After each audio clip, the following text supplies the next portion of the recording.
Selamat siang, Miss Hani dan teman-teman. Kami dari kelompok 6, dengan saya sendiri, Olinda Viviani, dengan NIM 083, dan teman saya, Agnes Dianara Putri, dengan NIM 152. Selanjutnya, Jennifer Claudia dengan NIM 163, dan Vanessa Gautama dengan NIM 400. Kami di sini akan membahas mengenai PSAK 48, mengenai penurunan nilai aset. Tujuan PSAK 48 ini adalah untuk menetapkan prosedur agar aset dicatat tidak melebihi jumlah terpulihkannya atau impairment. Suatu aset dikatakan melebihi jumlah terpulihkan jika jumlah tercatat aset melebihi jumlah yang akan dipulihkan melalui penggunaan atau penjualan aset. Pada kasus demikian, aset mengalami penurunan nilai dan pernyataan ini mensyaratkan entitas mengakui rugi penurunan nilai, dan pernyataan ini juga menentukan kapan entitas membalik suatu rugi penurunan nilai dan pengungkapan yang diperlukan. Selanjutnya itu ada ruang lingkup PSAK.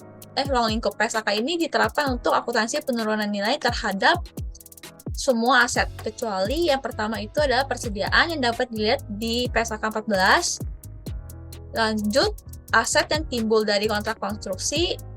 Yang ketiga, aset pajak tangguhan. Yang keempat, aset yang timbul dari imbalan kerja. Yang kelima, aset keuangan yang termasuk dalam ruang lingkup PSAK 55. Yang keenam, properti investasi yang diukur pada nilai wajar.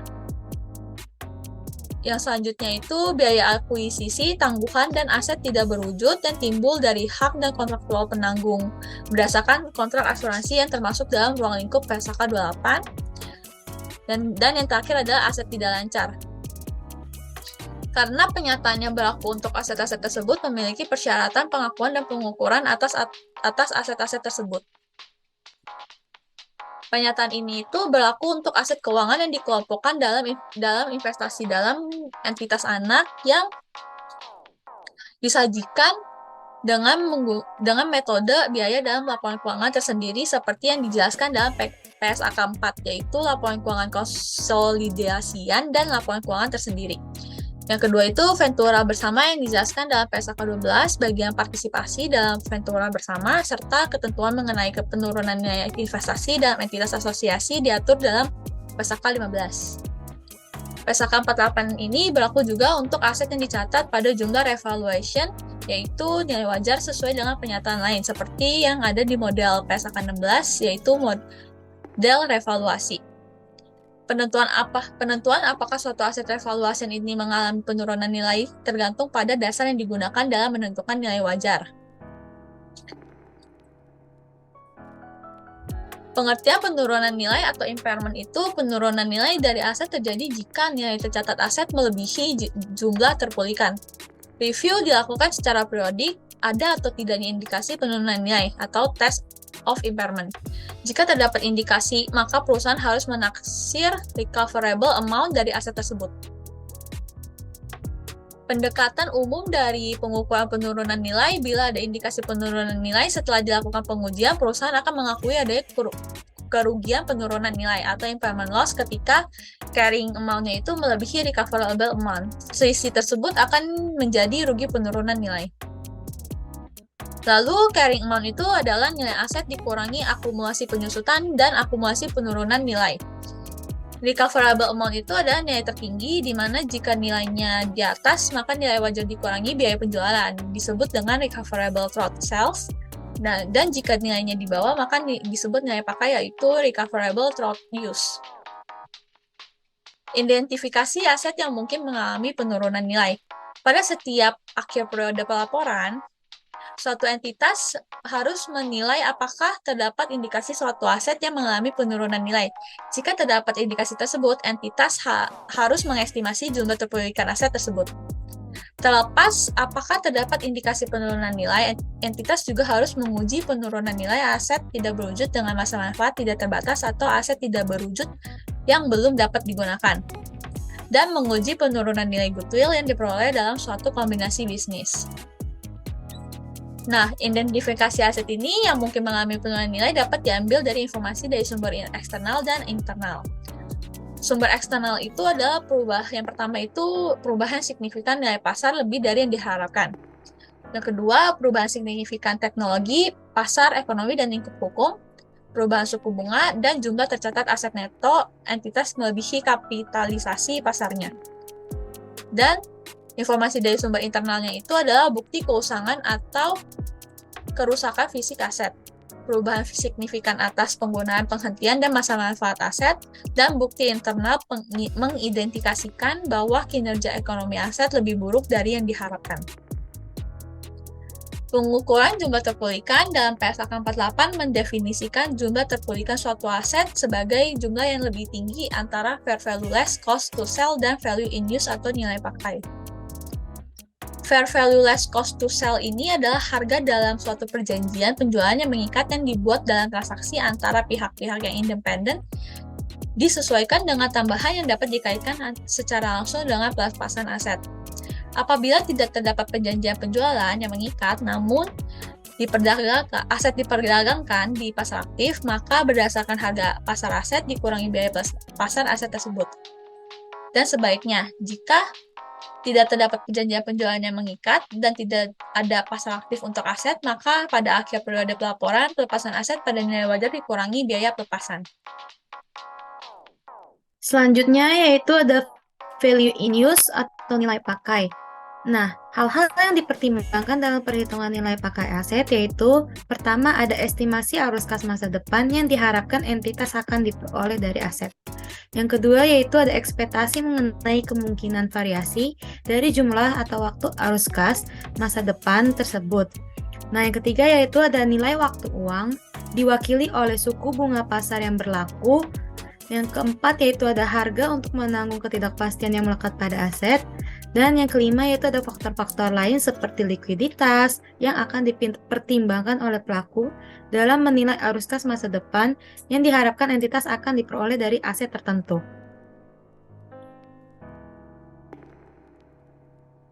Nah, selanjutnya yaitu ada pengestimasian nilai pakai suatu aset. Langkah yang pertama yaitu ada mengestimasi arus kas masuk dan arus kas keluar di masa depan dari pemakaian aset tersebut dan pelepasannya pada akhirnya. Langkah kedua yaitu ada menerapkan tingkat diskonto yang tepat atas arus kas masa depan tersebut. Nah, selanjutnya yaitu ada hambatan proyeksi arus kas. Nah, di sini yaitu hambatan tersebut didasarkan pertama pada asumsi yang masuk akal dan didukung oleh fakta atau teori. Yang kedua yaitu didasarkan pada anggaran keuangan yang terbaru dan telah disahkan oleh manajemen. Yang ketiga yaitu tidak memasukkan komponen arus kas masa depan yang berasal dari restrukturisasi. Nah, yang keempat yaitu ada pendasaran pada anggaran hanya dapat meliputi periode 5 tahun, kecuali jika periode yang lebih lama dapat didisjustifikasi. Nah, yang kelima yaitu ada periode setelah anggaran hanya dapat menggunakan tingkat yang tetap atau menurun, kecuali tingkat yang naik dapat didisjustifikasi. Yang keenam yaitu tingkat pertumbuhan yang digunakan dalam proyeksi ekstrapolasi tidak dapat melebihi rata-rata jangka panjang pertumbuhan untuk produk, industri, atau negara tempat entitas beroperasi. Nah, selanjutnya yaitu ada komposisi estimasi arus kas masa depan. Yang pertama itu proyeksi arus kas masuk dari penggunaan aset. Yang kedua yaitu ada komposisi proyeksi arus kas keluar yang diperlukan untuk menghasilkan arus kas masuk dari penggunaan aset, termasuk arus kas keluar untuk menyiapkan aset agar dapat digunakan, dan dapat dikaitkan secara langsung atau dialokasikan dengan dasar yang layak dan konsisten pada aset. Nah, yang ketiga itu arus kas neto, jika ada, yang akan diterima atau dibayarkan untuk pelepasan aset pada akhir masa depan manfaatnya. Nah, selanjutnya yaitu ada arus kas masa depan valuta asing. Nah, arus kas masa depan ini diestimasi dalam satuan mata uang ketika akan dihasilkan dan kemudian didiskonto menggunakan suatu tingkat diskonto yang tepat untuk satuan mata uang tersebut. Nah, yang kedua itu tingkat pertukaran yang digunakan, yaitu kurs spot pada tanggal perhitungan nilai pakai.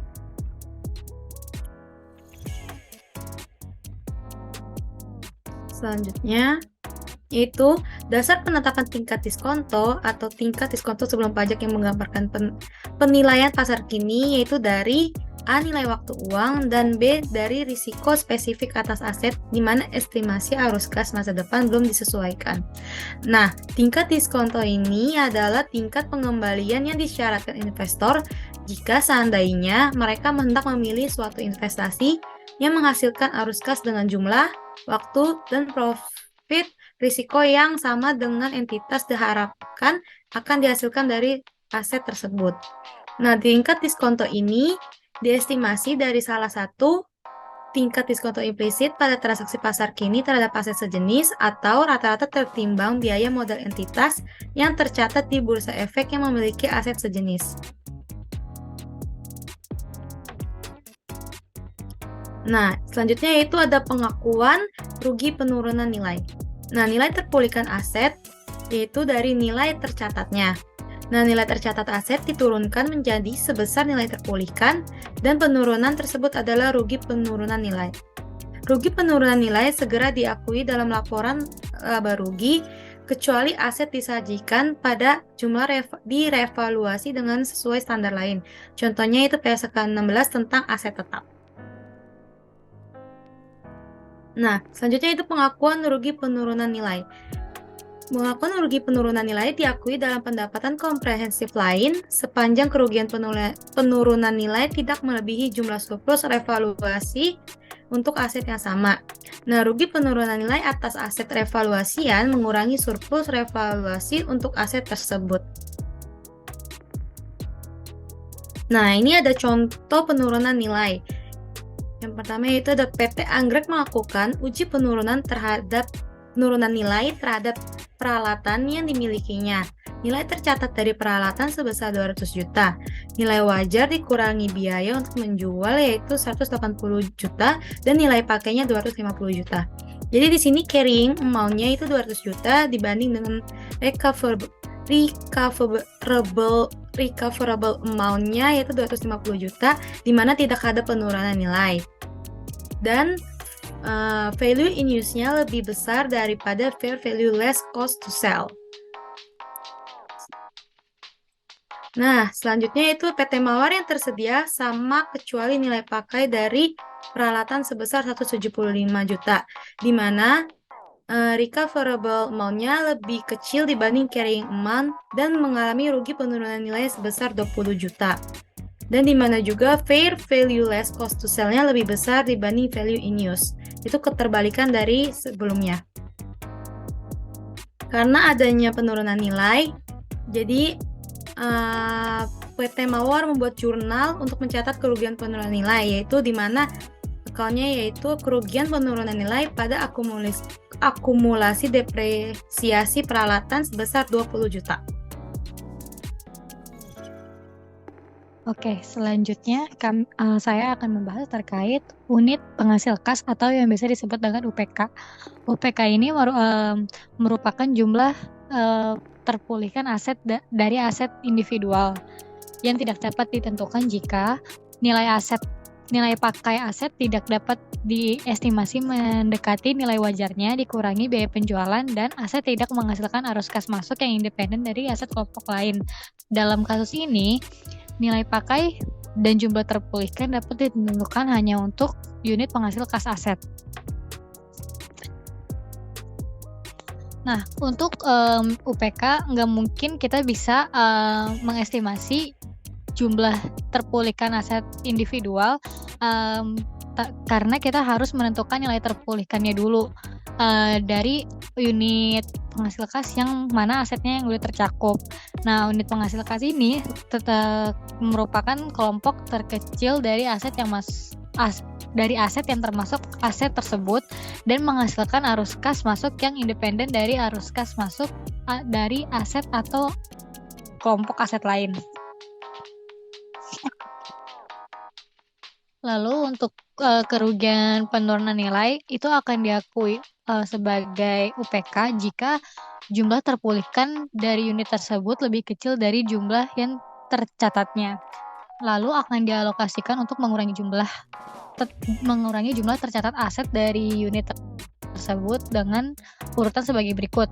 Yang pertama itu mengurangi jumlah tercatat dari setiap goodwill yang dialokasikan ke unit penghasil kas tersebut, lalu ke aset lain dari unit tersebut dibagi rata atas dasar jumlah tercatat setiap aset di dalam unit tersebut.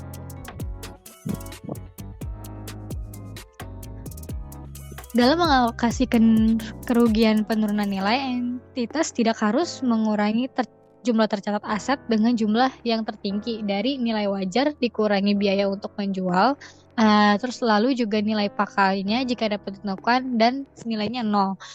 Jumlah rugi penurunan nilai yang semestinya dialokasikan ke aset harus dialokasikan pro rata ke aset lain dari unit tersebut. Nah, ada salah satu contoh soal terkait penurunan nilai UPK, yaitu pertama, suatu entitas mengoperasikan peralatan minyak di dasar laut. Entitas menyediakan biaya restorasi senilai 10 juta yang mencerminkan nilai kini dari biaya tersebut. Entitas tersebut menerima tawaran untuk membeli peralatan minyak seharga 16 juta dan nilai biaya pelepasannya seharga 2 juta.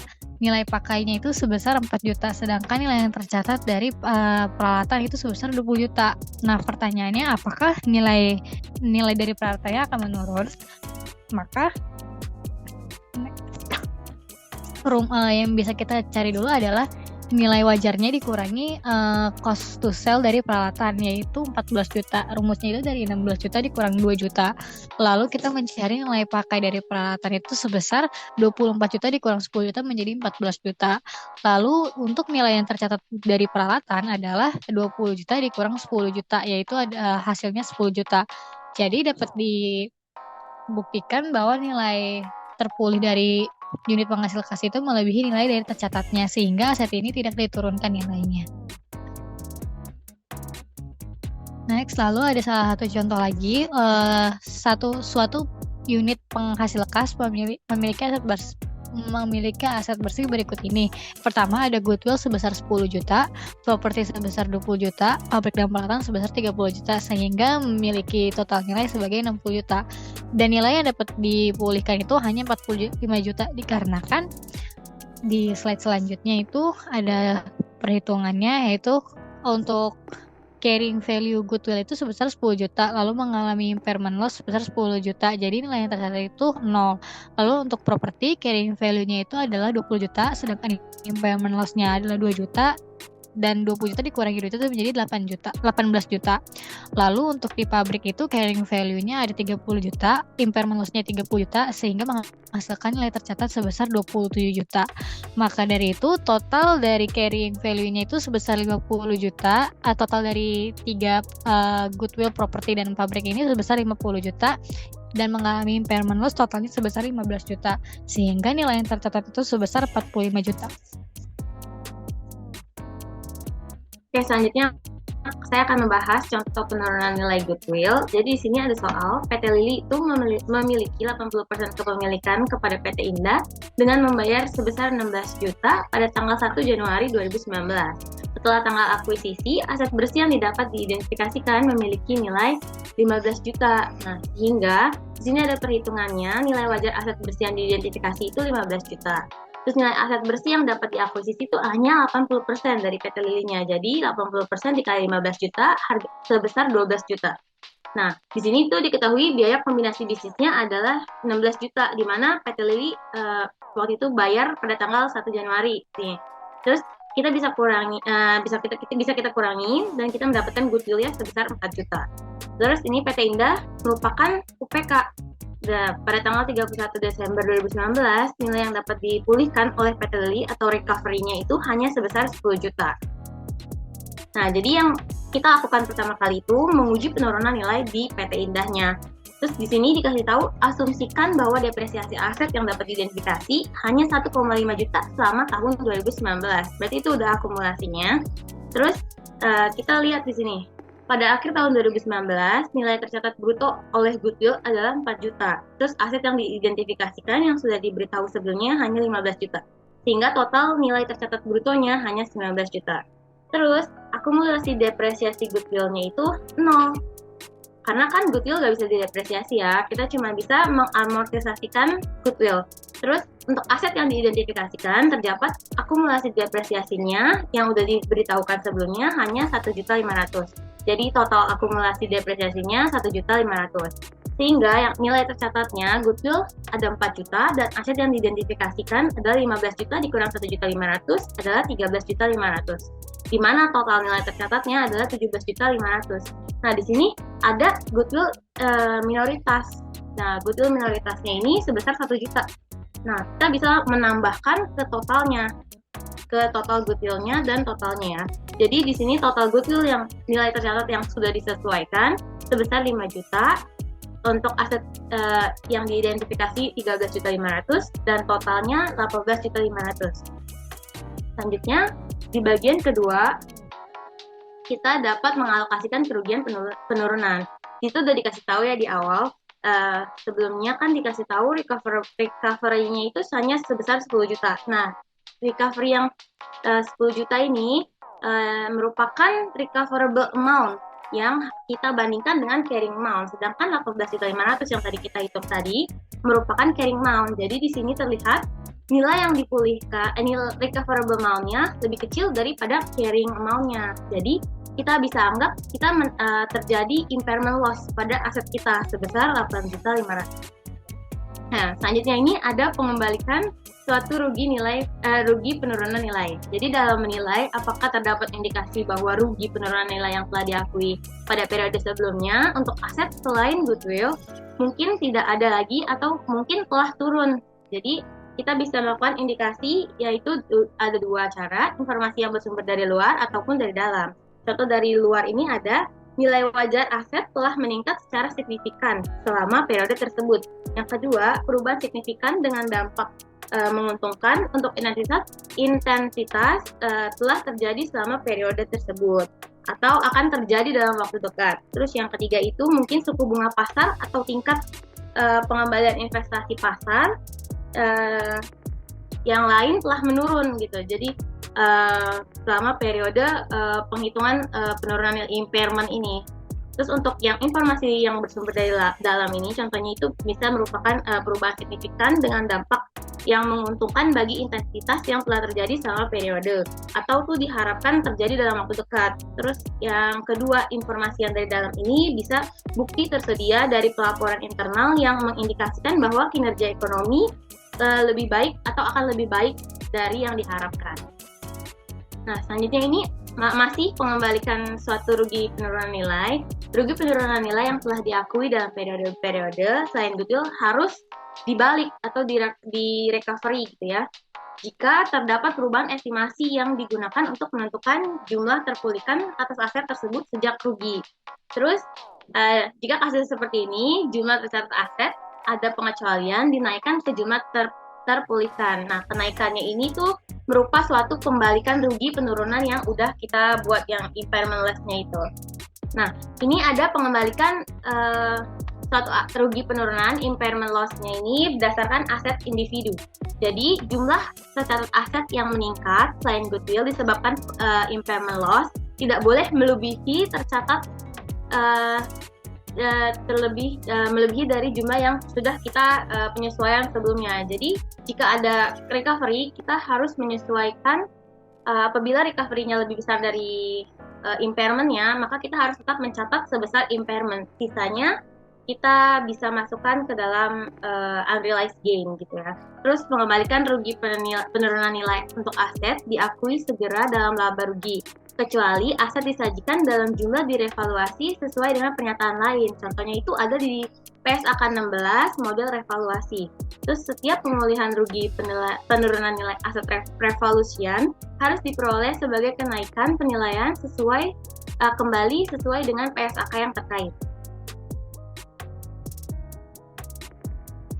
Selanjutnya ini ada pengembalikan suatu rugi penurunan nilai menurut UPK atau unit penghasilan kas.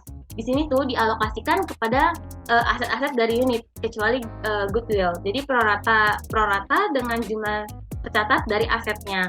Terus diperlakukan sebagai pengembalikan rugi penurunan nilai untuk aset individual dan diakui sesuai dengan PSAK. Terus alokasi pengembalian rugi penurunan nilai ini tercatat tidak boleh dinaikkan atas nilai yang terendah dari yang A, jumlah terpulihkan jika ditentukan, dan B, jika jumlah tercatat yang telah ditentukan atau diamortisasi atau net dari depresiasinya itu tidak ada rugi penurunan nilai yang telah diakui untuk aset tersebut. Terus jumlah pemulihan rugi penurunan nilai yang sebaiknya dialokasikan untuk aset harus dialokasikan prorata ke aset lain untuk unit itu, kecuali untuk goodwill. Yang terakhir ini ada pengungkapan. Pengungkapan itu lebih ekstensif dan disyaratkan. Jadi pengungkapan tambahan utama termasuk setiap UPK atau kelompok yang memiliki nilai tercatat goodwill atau aset tidak berwujud dengan masa manfaat tidak terbatas, termasuk asumsi utama dan pendekatan manajemen yang digunakan untuk mengukur nilai terpulihkan dengan periode di mana manajemen telah memproyeksikan arus kas tingkat pertumbuhan dan diskonto. Jadi unit setiap kelompok aset entitas mengungkapkan ungkapannya ini berupa misalkan pertama ada jumlah rugi penurunan nilai yang diakui dalam laporan laba rugi dalam selama periode tersebut. Terus yang kedua ada jumlah pengembalian rugi penurunan nilai yang diakui dalam laporan laba rugi selama periode tersebut dan unsur laporan rugi komprehensif yang di dalamnya tercakup rugi penilaian nilai yang dibalik atau di recovery. Terus jumlah rugi penurunan nilai atas aset revaluasian yang diakui dalam laporan laba rugi selama periode tersebut. Dan yang terakhir adalah jumlah pengembalikan rugi penurunan nilai atas aset revaluasian yang diakui dalam laporan laba rugi komprehensif selama periode tersebut. Nah, kelompok aset yang tadi saya sebutkan itu adalah kelompok aset yang mempunyai sifat dan penggunaan yang serupa dalam operasi suatu entitas. Sekian presentasi dari kelompok kami. Terima kasih.